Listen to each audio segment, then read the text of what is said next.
Shalom saudara, hari-hari ini kita harus menyadari bahwa kemajuan di dunia digital, khususnya internet dan AI atau artificial intelligence, merupakan sebuah kenyataan dan dinamika yang mustahil untuk kita bendung. Pengaruh serta dampaknya, baik yang bersifat positif maupun negatif, sudah menyebar ke seluruh penjuru dunia. Hal ini merambah setiap lapisan masyarakat, tanpa memandang usia atau tingkat ekonomi, serta menyentuh dunia sekuler maupun religi, termasuk kita yang ada di dalam aliran Pentakosta. Pembahasan Voice of Pentecost kali ini adalah bagaimana insan Pentakostal menyikapi kemajuan dan penggunaan AI. Hanya dalam waktu singkat, sejak kemunculannya di tahun 2022, kini telah muncul ratusan program berbasis AI yang digunakan secara aktif untuk berbagai keperluan. Kita harus menyadari bahwa teknologi ini akan terus bertambah dan berkembang pesat.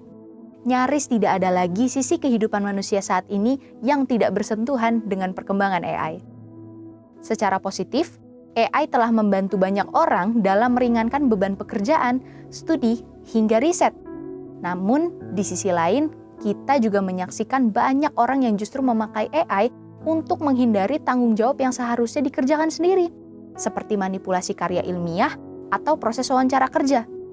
Bahkan ada kejadian-kejadian tragis yang memilukan, seperti kasus di Amerika Serikat pada Juni 2025, di mana seorang pemuda mengakhiri hidupnya setelah berdiskusi dengan AI mengenai cara bunuh diri yang efektif. Di Kanada, percakapan yang tidak terarah dengan AI mengakibatkan penggunanya mengalami delusi. Bahkan ada yang terjebak dalam perasaan cinta terhadap AI. Kenyataan-kenyataan inilah yang menuntut kita untuk mengambil sikap yang tepat dalam menggunakan teknologi ini. Dalam menanggapi kemajuan ini, Profesor Heidi Campbell menjelaskan bahwa teknologi digital mampu menciptakan platform virtual yang tidak hanya melengkapi praktik spiritual tradisional, tetapi juga menyediakan ruang bagi spiritualitas di dunia digital. Billy Wilson juga menyatakan bahwa teknologi memungkinkan Injil untuk menjangkau setiap orang untuk mengalami perjumpaan autentik dengan kuasa Roh Kudus. Nicky Gumbel menambahkan bahwa Roh Kudus tidak dibatasi oleh alat apapun yang kita pakai.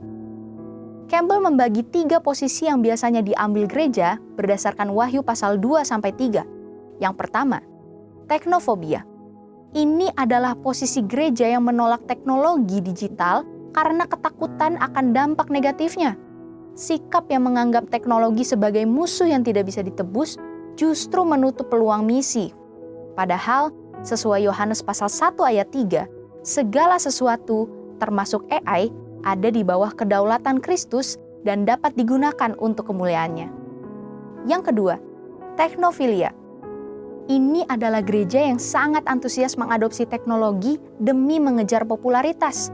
Sukses pelayanan hanya diukur melalui angka digital seperti likes dan views. Rasul Yohanes mengingatkan agar sistem dunia tidak menggantikan kasih mula-mula kepada Kristus. Yang ketiga, middle tech. Ini adalah model yang paling sehat. Gereja tidak menolak, namun tidak juga memuja teknologi. Mereka menggunakan hikmat, doa, dan pemikiran teologis sebelum menggunakan inovasi digital. Roma 12 ayat 2 mengingatkan kita tidak boleh menjadi serupa dengan pola dunia, melainkan harus terus diperbaharui dalam cara berpikir. Lalu, bagaimana langkah nyata kita sebagai insan Pentakostal?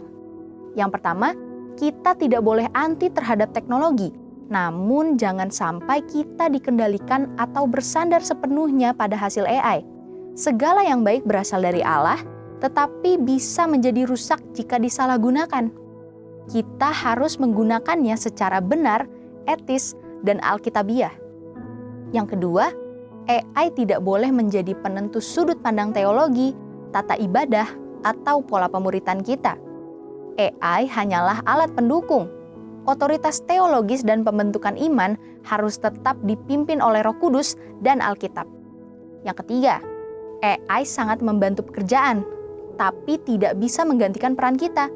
Keputusan-keputusan penting harus tetap diambil oleh kita yang memiliki Roh Kudus. Yang terakhir, AI adalah kecerdasan yang belajar dari penggunanya. Oleh karena itu, insan Pentakostal harus memberikan asupan-asupan nilai Kristiani ke dalam penggunaan AI. Tanpa kematangan teologi, kita beresiko menelan mentah-mentah logika AI yang mungkin bertentangan dengan Alkitab. Melalui komunitas seperti KUL, kita perlu memperkuat doktrin dasar kekristenan agar cara berpikir jemaat tidak lagi dikendalikan oleh teknologi. Penggunaan AI harus diletakkan di bawah otoritas Kristus, diuji dengan firman, serta digunakan dengan penuh hikmat dan kepekaan Roh Kudus dalam kehidupan kita sehari-hari. Saudara, untuk penjelasan lebih lengkap dari tim teologi kami, silakan buka link yang ada di atas atau scan QR Code yang tersedia. Tuhan Yesus memberkati.